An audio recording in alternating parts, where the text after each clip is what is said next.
রাধা কুণ্ড গিরি গোবরের সবাই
Radhe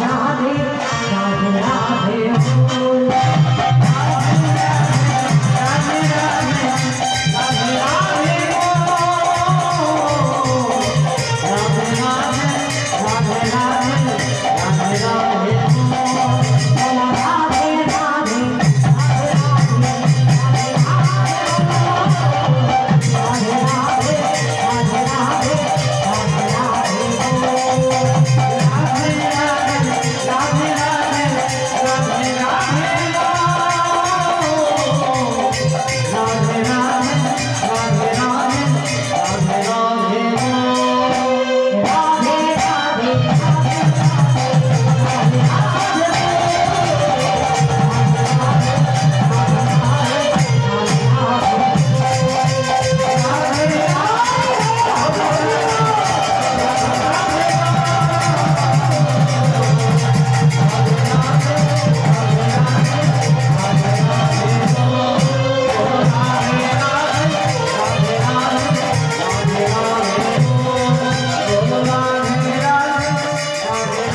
আজ আমাদের আস্বাদনের বিষয় ভক্ত প্রহ্লাদ।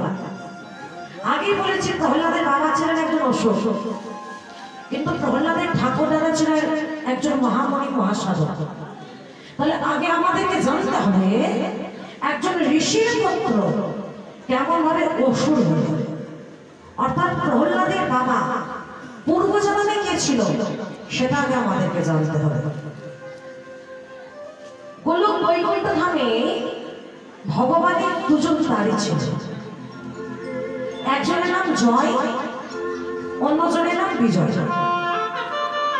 একদিন মধ্যাহ্নকালে, আজকে কথা নয়, একদিন মধ্যাহ্নকালে মানে দুপুর বেলা ভগবান আমার সেবা করে শয়নে গেছে, মা লক্ষ্মী চরণ সেবা করছে, আর জয় বিজয় দুজনে দরজার বাইরে পাহারা দিচ্ছে।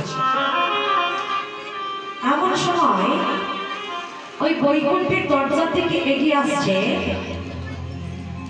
চারজন ঋষি, যাদেরকে দেখলে মনে হবে যাদের বয়স মাত্র 9 বছর, কিন্তু প্রকৃত যে তাদের বয়সটা কত এখনো পর্যন্ত জানা যায়নি বা পাওয়া যায়নি। চারজনের ঋষি কে বাবা? সনক, সনক, সানন্দ, সনাতন। এই চারজনের ঋষি ওই জয় বিজয়কে সে বলছে, জয় বিজয় একটু দাঁতটা ছেড়ে দাও, আমরা ভগবানের কাছে যাব, ভগবানকে দর্শন করতে। জয় বিজয় বলে উঠলেন, দেখুন পরিবার, মধ্যাহ্নকালে ভগবান সেবা করে শয়ন করছে, মা লক্ষ্মী করছে চরণ সেবা। এই মধুর সময়, সুন্দর মুহূর্তে আমরা তো আপনাদের কিছুতেই ভেতরে প্রবেশ করতে দিতে পারবো না। আপনারা বলেন এখানে বসুন, ভগবান যখন ঘুম থেকে উঠবে তখন আপনারা দেখা করে নেবেন। চারজনের ঋষি বলল, জয় বিজয়, তোমরা কি মনে করেছো আমাদের সময়ের কোনো মূল্য নাই? আমরা আমাদের সাধন ভজন তপস্যা ত্যাগ করে এসেছি ভাগবত দর্শনে, আর তোমরা আমাদেরকে কৃষ্ণ ভজনে বাধা দিচ্ছ? ভালো কথা বলছি, দাঁত ছাড়ো। দেখুন আপনারা যাই বলেন না কেন, এখন দাঁত ছাড়তে পারবো না। দাঁত ছাড়ো, দাঁত ছাড়বো না, দাঁত ছাড়ো, দাঁত ছাড়বো না। চারজনের ঋষি বলে উঠলো, জয় বিজয়, তোমরা হলে বৈকুণ্ঠের দাদা, তাই তোমাদের এত অহংকার? তবে শোনো, আমরা যদি প্রকৃত মনে ঋষি হয়ে থাকি, আমাদের সাধনা ভজনে তপস্যা যদি সত্য হয়ে থাকে, তোমাদের দুজনকে আমরা অভিশাপ দিলাম, তোমরা দুজনে প্রভু চরণে ছাড়া হবে, চরণে ছাড়া হবে, চরণে ছাড়া হবে। প্রভু উদ্ধার তরঙ্গে সেই ভূমি ভাসতে ভাসতে ভাসতে ভাসতে ভগবানের বর্ণনা বলে তো পৌঁছে গেল। ভগবান আমার ছুটতে ছুটতে আসছে, শান্ত হ, শান্ত হ, শান্ত হ, শান্ত হ। ওই চারজনের ঋষির সামনে ভগবান আমার নত জানো করে করজনে বসেছে, আপনারা শান্ত হন। আচ্ছা মানা, আমরা কি জানি ভক্ত ভগবানের কাছে মাথা নত করে, তাই না? ভক্ত ভগবানের কাছে মাথা নত করে, কিন্তু আজ ভগবান ভক্তের কাছে মাথা নত করছে। হে বলিগণ, হে ঋষিগণ, আপনারা শান্ত হন, এমন ভাবে ওদেরকে অভিশাপ দেবেন না, আপনাদের অভিশাপ আপনারা ফিরিয়ে নিন। চারজনের ঋষি বলে উঠল, প্রভু কেউ না জানো, তুমি তো জানো, অভিশাপ একবার মুখনিশ্চিত হয়েছে মানে ওটা ফেরানো যাবে না। ওদেরকে যখন অভিশাপ দিয়েছে ওরা তোমার চরণ ছাড়া হবে। তবে তুমি যখন ওদের হয়ে কথা বলছো, তাহলে তোমাকেও একটু বলে দিই, শোনো, ওদের দুজনকে উদ্ধার করবার জন্য তুমিও যাবে ওদের সাথে। ভক্তের সাথে ভগবান অভিশপ্ত হয়ে গেল। ভগবান বলল, বেশ তাই হবে। জয় বিজয়, তোমরা দুজনে যদি আমাকে বন্ধু রূপে পেতে চাও, 7 জন্ম পর আমার চরণে ফিরবে। আর যদি শত্রু রূপে আমাকে পেতে চাও, তাহলে 4 জন্ম পর আমার চরণে ফিরবে। বলো তোমরা আমার শত্রু হতে চাও নাকি মিত্র হতে চাও? জয় বিজয় চিন্তা করছে যদি বন্ধ করে 7 জন্ম অপেক্ষা করতে হবে ভগবানের চরণে ফেরার জন্য। ভগবানের প্রতি চরণে ছড়িয়ে পড়ে জয় বিজয় বলে বলল, প্রভু আমরা তোমার বন্ধু হতে চাই না, আমরা তোমার শত্রু হয়ে 4 জন্ম পর তোমার চরণে ফিরতে চাই। প্রভু তোমার চরণে ফিরতে চাই, তোমার চরণে ফিরতে চাই। ভগবান বলল জয় বিজয় তাই হবে। সত্য যুগে তোমরা দুজনে হবে হিরণ্যাক্ষ হিরণ্যকশিপু। ত্রেতা যুগে তোমরা হবে রাবণ আর কুম্ভকর্ণ। দ্বাপর যুগে তোমরা হবে দত্তবক্ষ শিশুপাল। আর কলি যুগে তোমরা হবে জগাই আর বাঘাই। যারা ছিল গোলক বৈকুণ্ঠ ধামের দাঁড়ি জয় বিজয়, তারা দুজনে আজ আসছে সত্য যুগে হিরণ্যাক্ষ হিরণ্যকশিপু হয়ে। তার ঘরে কশ্যপ ঋষির ঘরে। এই কশ্যপ ঋষির 13 জন স্ত্রী ছিল। যেমন তেমন ব্যক্তি কিন্তু তিনি ছিলেন না। ভগবান বামন দেবীর বাবা ছিলেন মহামুনি কশ্যপ। ভয়ঙ্কর কালীয় নাগের বাবা ছিলেন মহামুনি কশ্যপ। গরুড়ের বাবা ছিলেন মহামুনি কশ্যপ। তাহলে যেমন তেমন ব্যক্তি তিনি ছিলেন না। এই কশ্যপ ঋষির 13 জন স্ত্রী, 13 জন স্ত্রীর মধ্যে কার গর্ভে আসছে হিরণ্যাক্ষ হিরণ্যকশিপু? মা দিদির গর্ভে। আকাশবয় রাশি জন্ম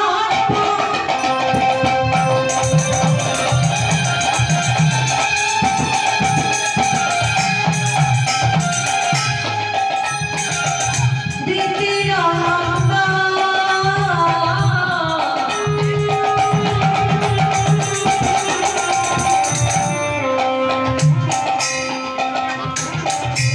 Asabaya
বয়সে মা দিদির গর্ভে জন্ম নিল দুই অসুর সন্তান।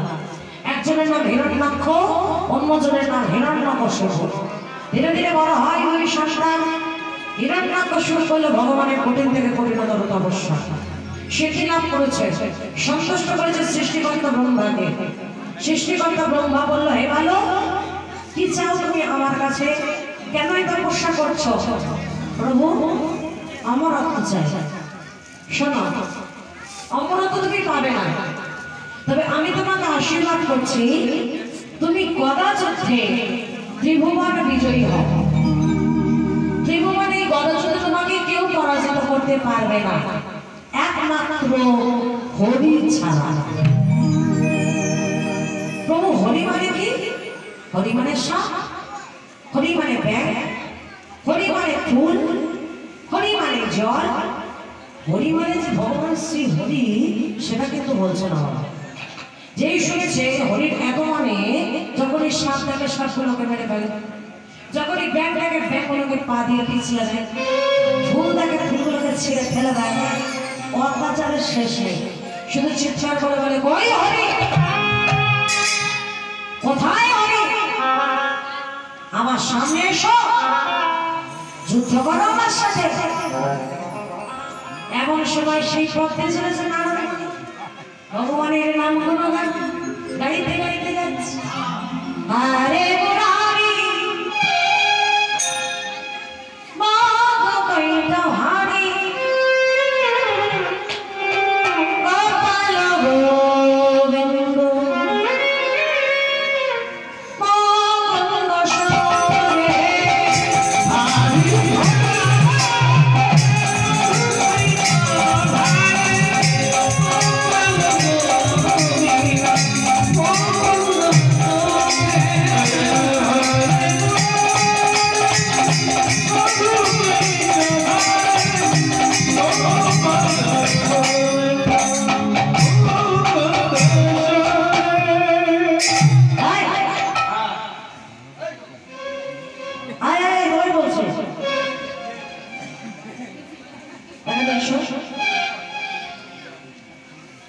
আর তোমায় বলছি, যুদ্ধ করবে আমার সাথে, আমার সাথে যুদ্ধ করবে। নারদ মুনি বলছে, আপনি আমায় বলছেন? হ্যাঁ হ্যাঁ, তোমাকে বলছি, যুদ্ধ করবে আমার সাথে। নারদ মুনি বলছেন,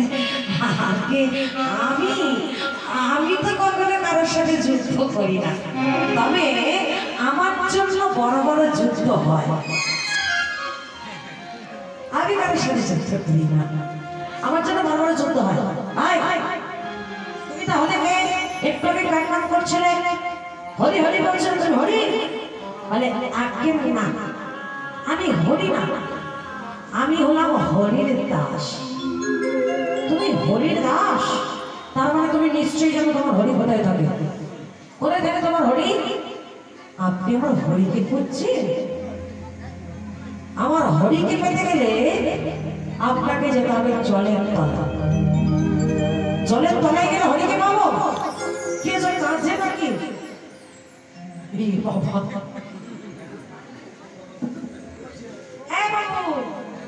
আমি তোমায় বলিনি তো বাবা।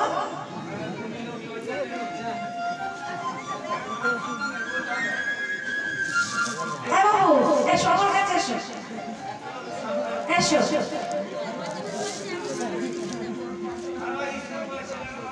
এসো বাবা আমার কাছে এসো। শোনা, রাধে রাধে। যেই না শুনেছে জলের তলায় হরি আছে, হিরণ্যকশিপু কি করেছে? গদাটা নিয়ে জলের তলায় ঝাঁপ দিয়েছে। জলের তলায় ঝাঁপ দিয়েছে, কই হরি, কোথায় হরি, আমার সামনে এসো, যুদ্ধ করো আমার সাথে। যেই না হরি হরি বলে জলের তলায় গদাটা নিয়ে ঝাঁপ দিয়েছে, ভগবান শ্রী হরি আমার বড় হরণ ধারণ করে এক হাতে হিরণ্যাক্ষের গদাটা ধরে, অন্য হাতে নিজের গদাটা দিয়ে হিরণ্যাক্ষকে বধ করেছে। সংবাদ পৌঁছে গেল কর্ণ বলে কি আমার ভাইকে হরি মেরেছে, তার মানে হরি হলো আজ থেকে আমাদের বংশের শত্রু। আজ থেকে আমার রাজ্যে যে হরির নাম করবে তার একটাই শাস্তি, সেটা হলো মৃত্যুদণ্ড। ভাইকেও হরি বলে না। আমার প্রাণ ভাই কানে নেই গো, সবার প্রাণ ভয় আছে, কেউ হরি বলছো না। দিন যায়, রাত যায়, মাস যায়, বছর যায়, বেশ কতগুলো বছর কেটে গেছে। হিরণ্যকশিপু খুব বড় হয়েছে, বিবাহ হলো নাগরাজার কন্যা মা কয়াদুর সাথে। এই ও যদি কান্না না থামায় এবার কয়াদুর সাথে বিয়ে দিয়ে দেবো।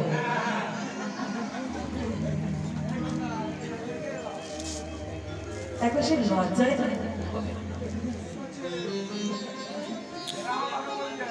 আচ্ছা দেশ কাটছে না, এবার মজা করছে, বুঝতে পেরেছি। আচ্ছা ঠিক আছে ঠিক আছে, ছেড়ে দাও। ও লজ্জা পেয়েছে, ও কাঁদছে না। তো কয়াদুর সাথে বিবাহ হয়েছে। বিবাহের ঠিক 1 বছর পর হিরণ্যকশিপুর বন্ধু বান্ধবরা বলছে, আরে ভালো ভালো তুই বিয়েটা সেরে ফেললি, তো খাওয়াবি করবে।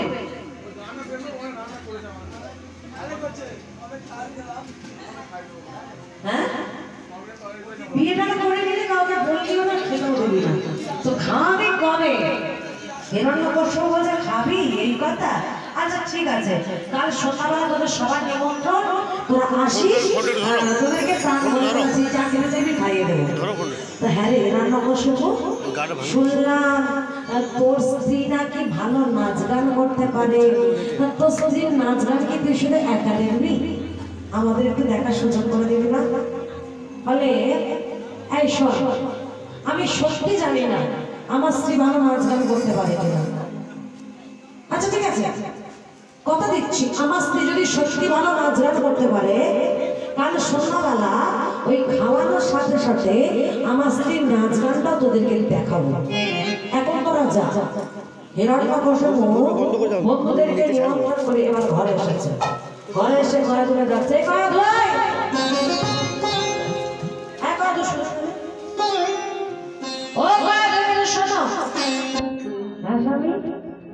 শুনলাম তুমি নাকি ভালো নাচ গান করতে পারো।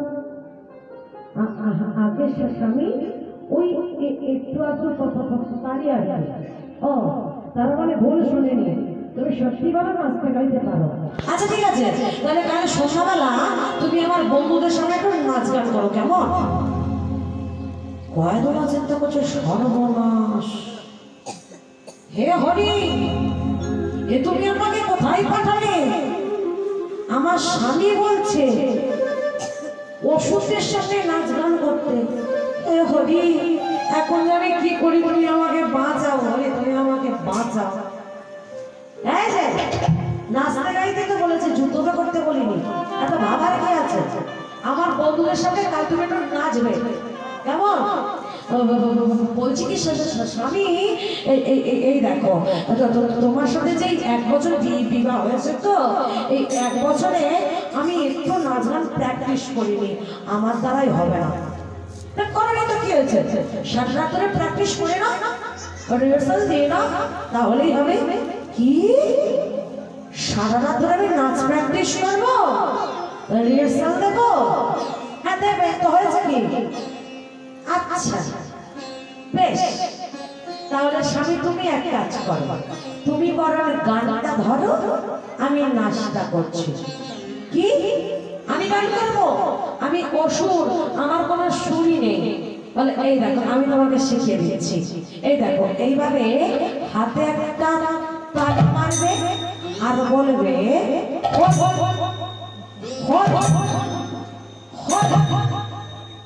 এইভাবে হাতে তালি মেরে হরি বললে গান হবে।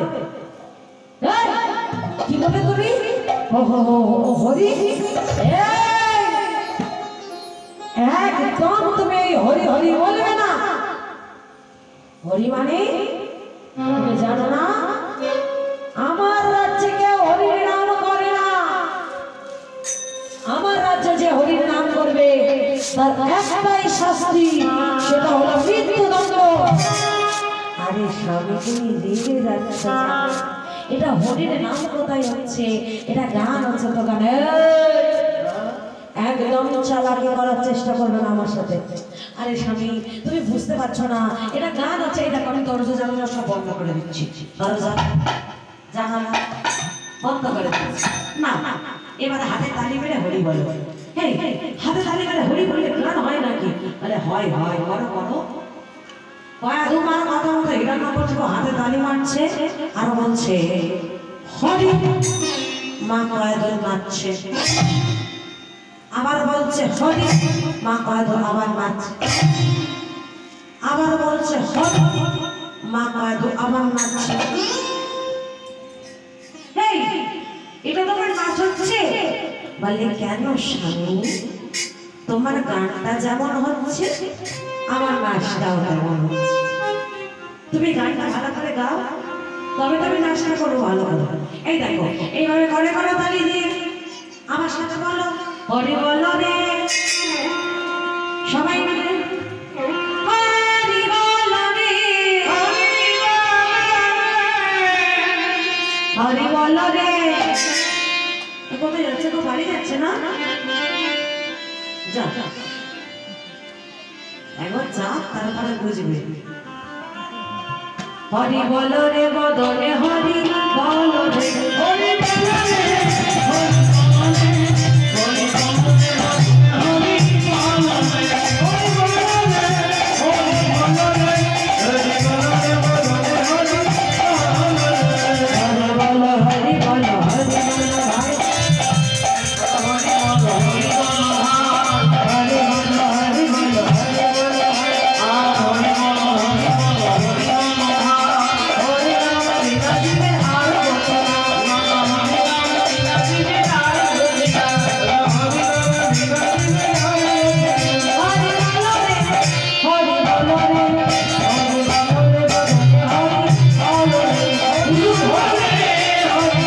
রে বদনে,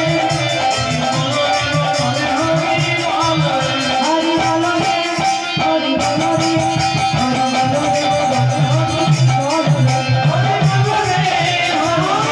হরি বলো, হরি বলো ভাই, হরি বলো, হরি বলো, হরি বলো ভাই, হরি বলো, হরি বলো, হরি বলো।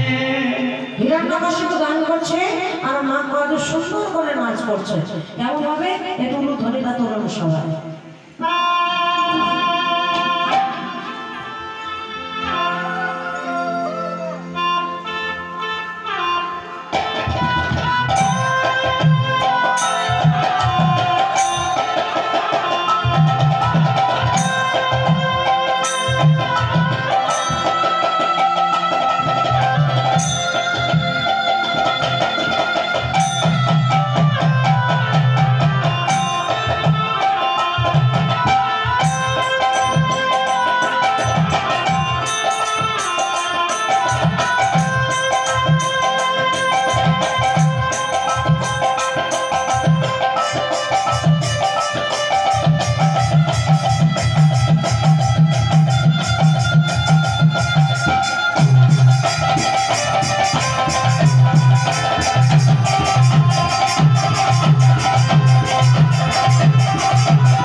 মা কয়েদু যখন নাচছে, হিরণ্যকশিপু কি করেছে, ছুটে এসে মা কয়েদুকে জড়িয়ে ধরল।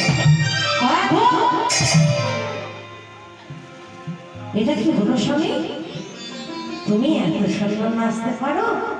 তোমার নাচে খুশি হয়ে আজ আমি তোমাকে সে জড়িয়ে ধরেছি। বেশ মজা তো, আমার নাচে খুশি হয়ে তুমি আমাকে সে জড়িয়ে ধরলে। আচ্ছা স্বামী, তাহলে কাল যখন এই নাচটা আমি তোমার বন্ধুদের সামনে নাচবো, তার মানে তোমার বন্ধুরাও নিশ্চয়ই খুশি হয়ে তারাও নিশ্চয়ই এসে আমাকে জড়িয়ে ধরবে। তুমি যাবে না? এ মা, কেন স্বামী? যাই না, যাবে না তুমি? এ বাবা, আমি কত আশা করলাম তোমার বন্ধুদের সঙ্গে নাচবো, তোমার বন্ধুরা খুশি আমাকে সে জড়িয়ে ধরবে। বলছি না তুমি যাবে না, কিন্তু সবাই তোমার বন্ধুদেরকে কথা দিয়েছো, সেটা কি হবে সেটা আমি বুঝে নেবো, তোমাকে তো ভাবতে হবে না। তুমি যাবে না, ব্যাস, এটাই আমার শেষ কথা। ঠিক আছে, তুমি যখন বলছো তাহলে যাবো না। দেখো কত কায়দা করে স্বামীকে যে হরিটা বলিও নিল, আমার নিজের সম্মানটা রক্ষা করলো। এবার হিরণ্যকশ্যপ আর মা কয়াধু দুজনে গেছে শয়নে। শয্যার মধ্যে গিয়ে হিরণ্যকশ্যপ মা কয়াধুকে প্রশ্ন করছে, আচ্ছা কয়াধু, তুমি যে এত হরি হরি বলো, হরি হরি করো, হরিকে এত ভালোবাসো, তোমার হরি দেখলে কেমন গো? কেমন তার রূপ আমাকে একটু বলবে? মা কয়াধু হিরণ্যকশ্যপের কাছে ভগবানের রূপের বর্ণনা করছে। শাস্ত্রে বলছে, নামের দ্বারা সন্তান লাভ, সে সন্তান হয় ভক্ত প্রহল্লাদ, আর কামের দ্বারা সন্তান লাভ, সে সন্তান ভয় বড় জন্ম। ভগবানের রূপকীর্তন শ্রবণ করতে করতে মা কয়াধুর গর্ভে যে সন্তান এলো, সে সন্তান কখন যে ভক্ত সন্তান হয়ে এলো হিরণ্যকশ্যপ বুঝতে পারল না। কিছুদিন পর হিরণ্যকশ্যপ মা কয়াধুকে বলছে, কয়াধু শোনো কয়াধু, তুমি সাবধানে থেকো, নিজের খেয়াল রেখো। কেন স্বামী, তুমি কোথায় যাচ্ছ? আমি যাচ্ছি 1000 বছরের জন্য তপস্যায়, আমাদের সন্তানকে তুমি মানুষের মতো মানুষ করো। কেমন? হিরণ্যকশ্যপ যখন তপস্যায় চলে গেল, এদিকে দেবরাজ ইন্দ্র চিন্তা করছে এই সুযোগ, এই সময় হিরণ্যকশ্যপ এখানে নেই, মা কয়াধুর গর্ভে যে অসুর সন্তান বড় হচ্ছে, ওই অসুর সন্তানকে গর্ভের মধ্যে বিনাশ করতে হবে। মা কয়াধুর চুলের মুঠিটা ধরে টানতে টানতে নিয়ে চলেছে। নারদ মুনি এসে কথা আটকে দাঁড়িয়েছে, দাঁড়া, কি করছেন এরা? কি করছে? একটা অবলা নারী যার স্বামী এখানে নেই, সেই সুযোগে মা কয়াধুকে কোথায় নিয়ে যাচ্ছে? ছেড়ে দিন, ছেড়ে দিন মা কয়াধুকে। আপনি জানেন না, জগৎ মাঝে যে যে নারীর চুল ধরেছে তার বংশটাই নির্বংশ হয়ে গেছে। বাবা, মায়াদের এই যে নারীর এই চুল, এটা কিন্তু কোনো সাধারণ জিনিস নয়। এই চুল জগৎ মাঝে নারীর চুল যে যে ধরেছে তার বংশটাই কিন্তু নির্বংশ হয়ে গেছে। মনে নাই মহাভারতে দুর্যোধনের কথা মতো দুঃশাসন দ্রৌপদীর চুলের মুঠিটা ধরে টানতে টানতে নিয়ে এসেছিল, ফলে কি হয়েছিল? পুরো বংশটাই ধ্বংস হয়ে গিয়েছিল। আর একজন নারীর চুল ধরেছিল, বলতে পারবেন কে? রাবণ রাজা। কার চুলের মুঠি ধরেছিল? জোরে বলুন, কার কার কার? আদেও বলেছে নাকি না? তোমরা বলছো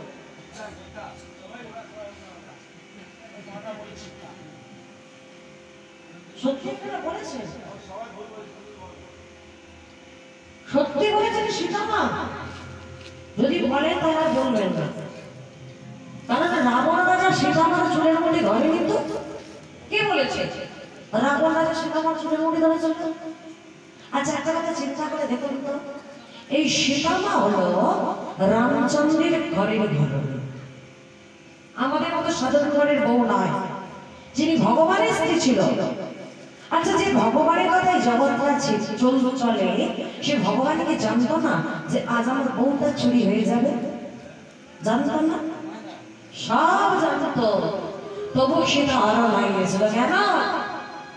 এই সীতামা ছিল রামচন্দ্রের শক্তি, রামচন্দ্রের শক্তিকে তুলে নিয়ে যাওয়ার ক্ষমতা রাবণের। কেন? রাবণের 14 গোষ্ঠীরও ছিল না। যদি রামচন্দ্র নিজে না অনুমতি দিত, রামচন্দ্র নিজে বলেছিল সেটাকে নিয়ে যাওয়ার জন্য, কবে বলবো একটু? না, থাক থাক থাক, লীলাটা শেষ করতে হবে। থাক না, বলবো আচ্ছা বেশ। যেদিন রামচন্দ্রের বিবাহ হয়েছিল, সীতা মা অযোধ্যাতে এসে কিছু খায় না, জল স্পর্শ করে না। রাজা দশরথ বলছে, মা সীতা, শুনলাম তুমি নাকি আমার রাজ্যে কিছু খাচ্ছ না, কি হয়েছে, কিছু খাচ্ছ না কেন? বাবা, আপনি জানেন না আমি কেন খাচ্ছি না? আমি তো ভাবলাম আপনি বুঝতে পারবেন আমি কেন খাচ্ছি না। কেন খাচ্ছ না বাবা? কারণ আপনি একজন ব্রাহ্মণ পুত্র হত্যাকারী। মানে মনে নাই বাবা শরীরের কথা? মনে নাই অন্ধমণির পুত্র সিন্ধুর কথা? অন্ধমণি চোখে দেখতে পেত না, সন্তান সিন্ধুকে বলেছিল, খোকারে আমি বড় তৃষ্ণার্ত, আমাকে জল দিয়ে আমার তৃষ্ণা নিবারণ কর, আমার পিপাসা পেটা। অন্ধমণির পুত্র সিন্ধু গেছিল সরোবরে জল আনতে। দেখবেন না, আমরা যখন কলসিতে জল ভরি একটা কল কল কল করে শব্দ হয় না? ওই শব্দটা শুনে রাজা দশরথ চিন্তা করলো, মনে হয় সরোবরে কোনো হরিণ বা হরিণ এসেছে জল খাওয়ার জন্য। হরিণ হরিণী মনে করে রাজা দশরথ শঙ্খবেদী বাণ নিক্ষেপ করেছিল, আর ওই শঙ্খবেদী বাণ এসে অন্ধমণির পুত্র সিন্ধুকে হত্যা করেছে। বাবা, আপনি একজন ব্রাহ্মণ পুত্র হত্যাকারী, তাই আপনার রাজ্যে আমি কিচ্ছু খাবো না। কিন্তু মা, আমি তো এটা না জেনে ভুল করে ফেলেছি। না জেনে ভুল করলে সেটা কি ভুল হয়, অপরাধ হয়? কি গো মারা, কি বলে? না জেনে ভুল করলে সেটা ভুল হয়? সেটা কখনো ভুল হয়? আমরা এটাই বলি তো, এই না জেনে হয়ে গেছে, ছাড় তো, কিচ্ছু হবে না, বলি তো বাবা। আবার কথায় কথায় এটাও বলি, না জেনে বিষ খেলে সেটাও নাকি হজম হয়ে যায়, বলি না? আচ্ছা, ওই বিষটা করে খেয়ে দেখুন তো কি করে হজম হয়। তাহলে না জেনে অপরাধ করলেও সেটা অপরাধী হয়। আপনি একজন ব্রাহ্মণ পুত্র হত্যাকারী, তাই আমি আপনার রাজ্যে কিচ্ছু খাবো না। কিন্তু মা, আমার এই পাপের প্রায়শ্চিত্ত আমি কিভাবে করব? এই পাপের প্রায়শ্চিত্ত করতে গেলে আপনার রাজ্যে এমন কোনো ব্রাহ্মণকে সেবা দিতে হবে যে ব্রাহ্মণ কোনোদিনও কারোর বাড়িতে এক গ্লাস জলও খায়নি, আর সেই ব্রাহ্মণ কোনোদিনও মিথ্যা কথা বলেনি। এমন ব্রাহ্মণকে যদি সেবা দিতে পারে, তাহলে আপনি আপনার অপরাধ থেকে মুক্তি লাভ করবেন। চারিদিকে খোঁজা হলো, কোথাও পাওয়া গেল না। সবাই এসে সীতামাকে বলছে, মা সীতা, তুমি কি জানো এমন ব্রাহ্মণ কোথায় আছে? সীতামা বলল, হ্যাঁ আমি জানি, এমন ব্রাহ্মণ জগতে একজনই আছে, তিনি হলো লঙ্কার রাজা রাবণ রাজা। একথা শুনে রাজা দশরথ রাবণ রাজাকে চিঠি লিখেছিল। সেই চিঠি পেয়ে এসেছিল রাবণ অযোধ্যাতে। রাজা দশরথ নিজে দাঁড়িয়ে থেকে রাবণকে সেবা দিয়েছিল। সেবা করতে ব্রাহ্মণ বৈষ্ণবদেরকে দক্ষিণা দিতে হয়। দক্ষিণা স্বরূপ যখন দশরথ বলেছিল, হে ব্রাহ্মণ ঠাকুর, বলুন আপনার কি দক্ষিণা লাগবে? তখন রাবণ বলেছিল, রাজা দশরথ, আমি একবার আমার সীতা মার সাথে দেখা করতে চাই। সীতা মার সামনে যখন আনা হলো, ঘরের দরজা জানালাগুলো সব বন্ধ করে সীতা মার সামনে নতজানু হয়ে বসে করজোড়ে বলেছিল, হে জননী দুলালী, হে সীতা ঠাকুরানী, তোমার চরণে আমার এই মিনতি, আমি যেন রামের হাতে মরতে পারি।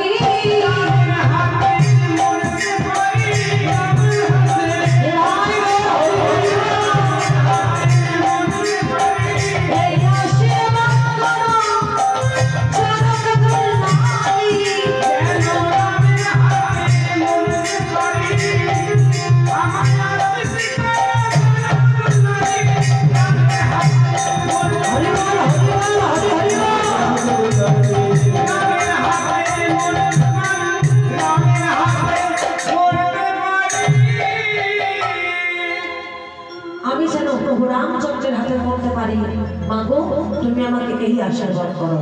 সীতা মা বলল, দেখুন দাদা, আমি বলতে পারবো না, আপনি এখানে দাঁড়ান, আমি আমার স্বামীকে ডেকে দিচ্ছি। যখন রামচন্দ্রকে ডাকা হলো, রামচন্দ্রের চরণ দুটো জড়িয়ে ধরে রাবণ বলেছিল, হে প্রভু রামচন্দ্র, জীবনে না জানি কত অপরাধ করেছি, কত পাপ করেছি প্রভু গো, জন্মালেই যে মরিতে হয়, কিন্তু কজন তোমার হাতে মরতে পারে না। তোমার চরণে আমার একটাই বিনতি, আমি যেন তোমার হাতে মরতে পারি প্রভু। আমি পাপী, আমি অপরাধী, আমার এই পাপী জন্ম তুমি ধ্বংস করো, আমাকে তুমি নিজের হাতে মেরো প্রভু, আমি যেন তোমার হাতে মরতে পারি। রামচন্দ্র বলেছিল, রাবণ, তোমার মনের ইচ্ছা পূর্ণ হবে, তবে আমার কৃপা পেতে গেলে আগে তোমাকে আমার সীতার কৃপা পেতে হবে, কারণ আমার সীতার কৃপা তুমি যদি না পাও আমার কৃপা পাবে না। 14 বছরের জন্য আমি যখন বনবাসে যাব, 11 মাসের মাথায় তুমি আমার সীতাকে নিয়ে যেও তোমার ওই লঙ্কা, কারণ আমার সীতা যদি তোমার লঙ্কা করিতে না যায়, তোমার রাজ্যে কোনোদিন লক্ষ্মীশ্রী প্রতিষ্ঠা হবে না। লক্ষ্মীশ্রী প্রতিষ্ঠা না হলে তুলসী বৃক্ষরোপণ হবে না, তুলসী বৃক্ষরোপণ না হলে মহোৎসব হবে না, মহোৎসব না হলে মহাপ্রসাদ হবে না, মহাপ্রসাদ না হলে ভক্ত সেবা হবে না, ভক্ত সেবা না হলে ভক্তির হৃদয়ে ভক্তি জন্ম নেবে না, ভক্তির হৃদয়ে ভক্তি জন্ম না নিলে তোমার এই লঙ্কা করি কোনোদিনও উদ্ধার হবে না। তাই হরে হরে বল, হরে বল। তাই রামচন্দ্রের মধ্যে 14 বছরের জন্য বনবাসে গিয়েছিল। 14 বছরের বনবাস কেন পেয়েছিল জানেন তো? 13 নয় 15 নয়, একবার হিসাব করে 14। কেন 14 বছরের বনবাস কেন পেয়েছিল রামচন্দ্র? রাধে রাধে। অনেক বিষয় পেরিয়ে চলে যাচ্ছি, এখন আর বলবো না, যদি সুযোগ পাই বা সময় পাই কাল বলবো। রামচন্দ্র 14 বছরের বনবাস কেন পেয়েছিল?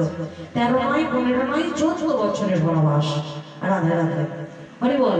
তাই 14 বছরের জন্য রামচন্দ্র যখন বনবাসে গিয়েছিল, 11 মাসের মাথায় সীতামাকে নিয়ে গিয়েছিল রাবণ রাজা ওই লঙ্কা পুরীতে।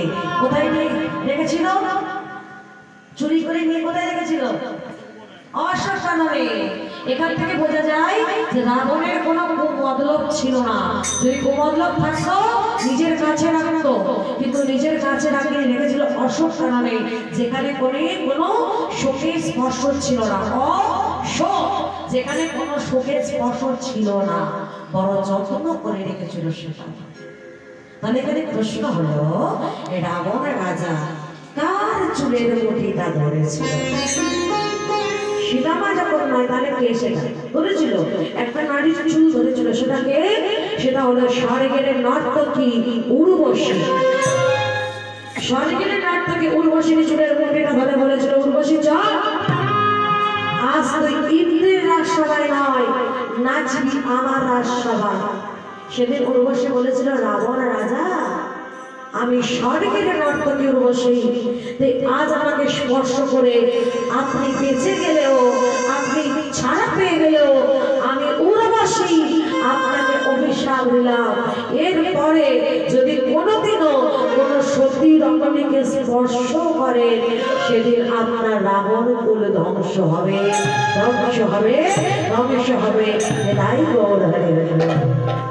তাহলে জগৎ মাঝে যে জনে নারীর চুল ধরেছে, তার বংশটাই নির্বংশ হয়ে গেছে। দেবরাজ ইন্দ্র ছেড়ে দিন মাতাকে, ছেড়ে দিন। নারদ মুনি আপনি জানেন না, এই কয়েকদিন গর্ভে এক পশুর সন্তান বড় হচ্ছে। চুপ করো। কে বলেছে? কে বলেছে আপনাকে মা কয়েকদিন গর্ভের সন্তান অসুর সন্তান? ও এক ভক্ত সন্তান। ওর জন্য একদিন আমাদের দেবতা কুল উদ্ধার হবে। ছেড়ে দিন মা কয়েকদিকে, ছেড়ে দিন। দেবরাজ ইন্দ্র মা কয়েকদিকে ছেড়ে যখন চলে গেল, মা কয়েকদিন ছুটে এসে নারদ মুনির চরণ ধরে জড়িয়ে ধরেছে, বলিব আপনি আমাকে বাঁচান, আমার স্বামী এখানে নেই, আমি অন্ধ সন্তান, আপনি আমাকে বাঁচান, আমার সন্তানটিকে বাঁচান আপনি। শোনো মা কয়েকদিন, যতদিন তোমার স্বামী না ফিরছে, তুমি আমার কাছে আমার আশ্রমে থাকবে, চলো। কিন্তু আমি যে অন্তঃসত্ত্বা, কিছুদিন পর আমার সন্তানের জন্ম হবে। এই সন্তানকে আপনার আশ্রমে জন্ম দিলে আপনার আশ্রমের পরিবেশটা নষ্ট হয়ে যাবে না? কয়াধু, আচ্ছা বেশ, আমি তোমাকে আশীর্বাদ করছি। যতদিন না তোমার স্বামী ফিরছে ততদিন তোমার গর্ভের সন্তান গর্ভের মধ্যেই থাকবে। চলো তুমি আমার সাথে। 1000 বছর ধরে মা কয়াধু গর্ভে সন্তান ধারণ করেছিল। আর এই 1000 বছর ধরে মা কয়াধু নারদ মুনির কাছ থেকে শুনেছিল গীতা পাঠ, ভাগবত পাঠ, কৃষ্ণ কথা, হরি কথা, কৃষ্ণ প্রসাদ সেবা করেছিল। শাস্ত্রে বলছে গর্ভে যখন সন্তান থাকে মা যা খায় সন্তান তাই খায়, মা যা শোনে সন্তান তাই শোনে। মায়ের আচরণে যেমন হয় সন্তানের আচরণও তেমন হয়। তাই খুব সাবধান, সন্তান যখন গর্ভে থাকবে কোনো ভুলভাল কাজ না। সবসময় নিজেকে গোবিন্দ চর্চার সাথে দিতে হয়। গীতা পাঠ, ভাগবত পাঠ এগুলো করতে হয়। আমরা করি কি গো মায়েরা? গর্ভে যখন সন্তানকে কি করি? Serial, mobile, Facebook, WhatsApp, Instagram, কত রিলস। তাহলে যত এগুলো করছি আমাদের সন্তানরা ততই ফোনের মতো হচ্ছে, ততই সিরিয়ালের মতো হচ্ছে, তাই না? তাহলে গর্ভে যখন সন্তান থাকবে খুব সাবধান, কোনো আজে বাজে কাজ নয়। যখন যা খুশি তাই করবো, কিন্তু গর্ভে যখন সন্তান থাকবে তখন নিজেকে গোবিন্দ চরণে সঁপে দিতে হবে। কারণ মায়ের আচরণ যেমন হবে সন্তানের আচরণ ঠিক তেমন। 1000 বছর ধরে মা কয়াধু ওই নারদ মুনির কাছ থেকে গীতা পাঠ, ভাগবত পাঠ শুনেছিল, কৃষ্ণ প্রসাদ সেবা করেছিল, কৃষ্ণ কথা শ্রবণ করেছিল। এইভাবে গর্ভের সন্তান কখনো যে ভক্ত সন্তান হয়ে গেল হিরণ্যকশিপুর টেরও পেল না। 1000 বছর পর হিরণ্যকশিপু যখন ফিরল মা কয়াধুর কোল আলো করে জন্ম নিল ভক্ত প্রহ্লাদ।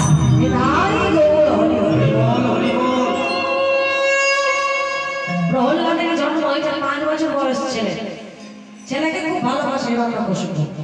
কোলে বসে বলছে, বাবা আয় খোকা, প্রহ্লাদ সকাল থেকে কি খেয়েছিস বাবা? ছোট ছেলে, 5 বছরের ছেলে প্রহ্লাদকে বলছে, যাবে বাবা আমি হরি প্রসাদ খেয়েছি। ছেলে ছিল বলে যেই না বলেছে হরি প্রসাদ খেয়েছি, ছেলেটাকে ছুঁড়ে ফেলেছে। কি বললি তুই? হরি? তুই জানিস না হরি হলো আমাদের বংশের শত্রু। একদম তুই এই হরির নাম করবি না। ছুটে এসেছেন মন্ত্রী, মহারাজ অপরাধ নেবেন না মহারাজ, একটা কথা বলি। হ্যাঁ বলো। বলছি কি প্রহ্লাদের তো 5 বছর বয়স হয়ে গেল, ওকে আপনি পাঠশালায় ভর্তি করে দিন। ওকে তো শিখতে হবে ওষুধ ভিত্তিটা কি, না হলে জানবে কেমন ভাবে।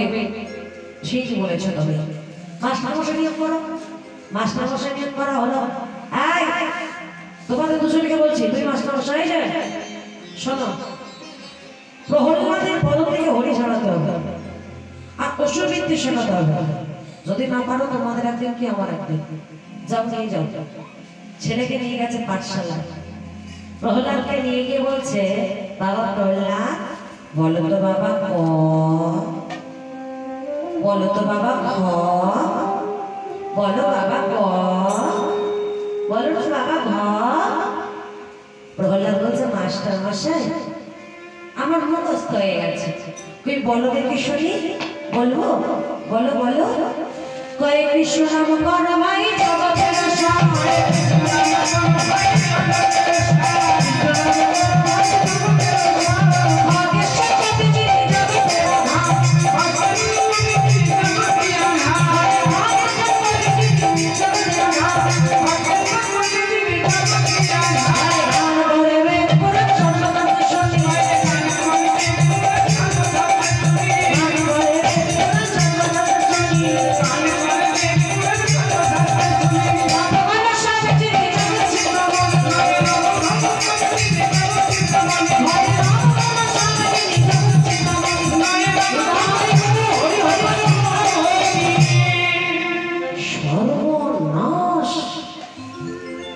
ছেলে বলে কি রে, হে প্রহ্লাদ, হরিনাম করিস না বাবা, হরি ছাড়, হরি বলিস না। মাস্টার মশাই,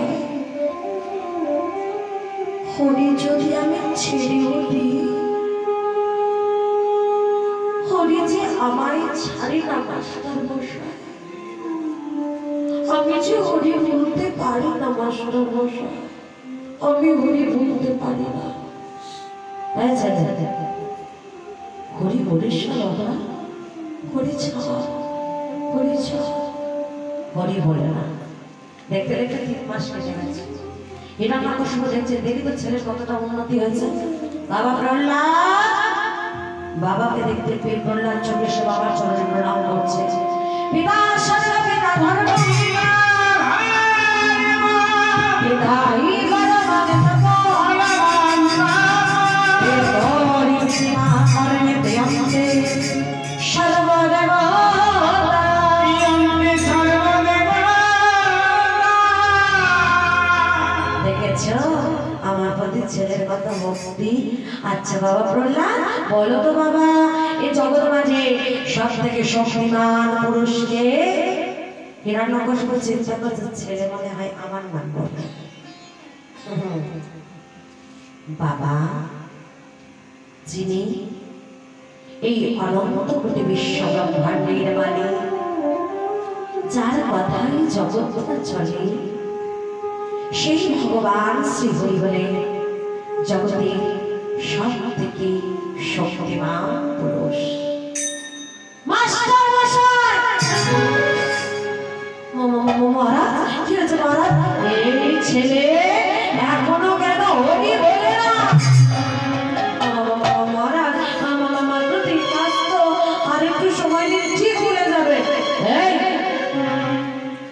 এই প্রহ্লাদের বরণ থেকে যদি হরি ছাড়াতে না পারো, 3 মাস সময় দিলাম, এর মধ্যে যদি হরি ছাড়াতে না পারো, তোমাদের দুজনের মৃত্যুদণ্ড দেবো আমি। যখন চলে গেছে, মাস্টার মশাই বোঝাচ্ছে, বাবা প্রহ্লাদ, হরি বলিস না বাবা, হরি ছেড়ে দে, হরি বলিস না। হরি তো বলে না।